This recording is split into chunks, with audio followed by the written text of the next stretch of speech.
안녕하십니까. 매일신문 뉴스 김민정입니다. 첫 소식입니다. 실크로드 탐험대가 대장정에 나섰습니다.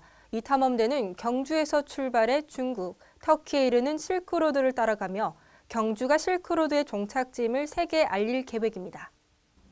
경상북도는 21일 시도민과 각계 인사들이 참석한 가운데 경주 엑스포 천막 광장에서 코리아 실크로드 탐험대 출정식을 열었습니다.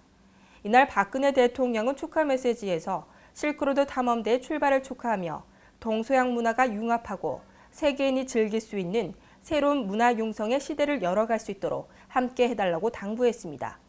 경북도는 8월 터키에서 개최하는 이스탄불 경주 세계문화 엑스포 2013과 연계해 실크로드의 동종 출발지가 경주라는 사실을 세계에 알리고 재조명하기 위한 실크로드 프로젝트를 진행해 왔습니다. 실크로드 프로젝트의 중점 추진 과제로 논문 공모, 데이터베이스 구축, 학술상 제정 등을 정해 학술적 기반을 마련할 방침입니다.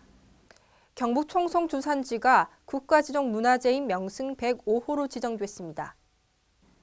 문화재청은 청송군 부동면 주황산 자락의 주산지 일원을 국가지정 문화재인 명승 제105호로 지정했다고 밝혔습니다. 주산지는 조선 숙종 46년인 1720년 8월에 착공해 이듬해인 경종원년 1721년 10월에 준공한 인공 저수지입니다. 이 저수지는 아무리 오랜 가뭄에도 바닥을 드러낸 적이 없고 물속에 약 200연생 능수버들과 왕버들 20여 그루가 자생해 역사문화 경관가치와 자연 경관가치가 큰 것으로 평가되고 있습니다. 영천시가 글로벌 항공우주 기업인 미국 보잉사와 양해각서를 체결하고 항공전자 부품단지 조성에 박차를 가하고 있습니다.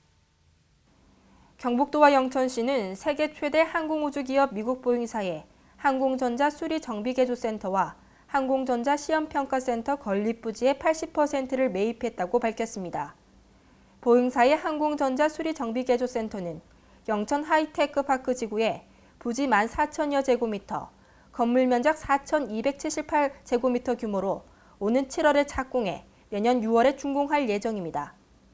내년 8월부터 가동될 항공전자 수리정비개조센터는 공군 주력 전투기와 차세대 전투기 사업의 항공기 등 20종 이상의 항공전자 부품을 지원할 계획입니다. 새 정부 서술의 대형마트에서 두부 할인 행사가 사라집니다. 과도한 눈치 보기가 아니냐는 지적도 나오고 있지만 업계들은 정권 초기에 미운 털 박히는 일은 피하자는 입장이어서 소비자 부담만 늘었습니다. 박근혜 정부가 동반 성장을 강조하는 가운데 풀무원과 CJ제일제당 등은 대형마트에서 중소기업 적합업종인 포장 두부에 대한 판촉 행사를 축소하고 있습니다. 이는 정권 초기 표적이 되지 않으려는 행보인 것으로 업계는 해석했습니다. 이들 업체는 포장 두부가 지난 2011년 중소기업 적합업종으로 선정되면서 확장 자재 공고를 받았으나 증정 행사는 지속해왔습니다. 적합업종 선정 1년이 지났지만 포장두부 시장에서 대기업들이 차지하는 점유율은 80% 수준을 그대로 유지하고 있어 적합업종 선정이 효과를 보지 못하고 있다는 지적이 제기되고 있습니다. 이에 관계기관은 새 정부 출범에 맞춰 주요 포장두부 업체 임원급에게 과도한 마케팅을 자제할 것을 당부한 것으로 전해졌습니다. 할인 행사를 줄면 중소업체의 판매 기회를 넓혀줄 수 있지만 당장 식탁 물가 부담이 커질 가능성도 있습니다. 두부 외에 중소기업 적합업종 품목으로 지정된 김치, 햄버거용 빵 등 식품에 대해서도 대형마트 마케팅과 할인 행사 자제 압박이 이어질지도 주목됩니다. 값싼 중국산 양념으로 만든 김치를 100% 국내산 김치라고 속여 판매한 김치 제조업체가 적발됐습니다. 동해지방해양경찰청은 값싼 중국산 소금과 고춧가루 등을 양념으로 사용해 만든 김치를 100% 국내산 김치로 속여 30억 원치를 판매한 혐의로 김치 제조업체 대표 A씨 등 4명을 불구속 입건했습니다.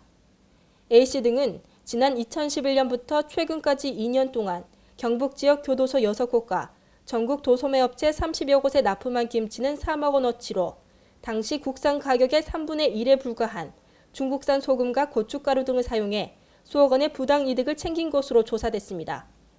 이들은 교도소 측에서 김치 제조 과정에 대해 확인이 어렵다는 점을 악용해 중국산 양념을 사용한 것으로 밝혀졌습니다. 동해지방해양경찰청은 국민의 먹거리 안전을 위협하는 유해식품 유통에 대한 단속을 지속적으로 실시한다고 밝혔습니다. 오늘은 어제만큼 춥진 않겠지만 예년 이맘때의 봄 기운을 느끼기 힘들 것 같습니다. 전국적으로 평년 기온을 밑돌며 쌀쌀한 날씨가 이어지겠습니다. 대구 경북 낮 최고 기온은 14도로 어제와 비슷하겠습니다. 주말에는 대체로 맑아서 나들이 하시기 좋겠습니다. 이상으로 3월 22일 매일신문 뉴스를 마치겠습니다. 시청해주신 여러분 감사합니다.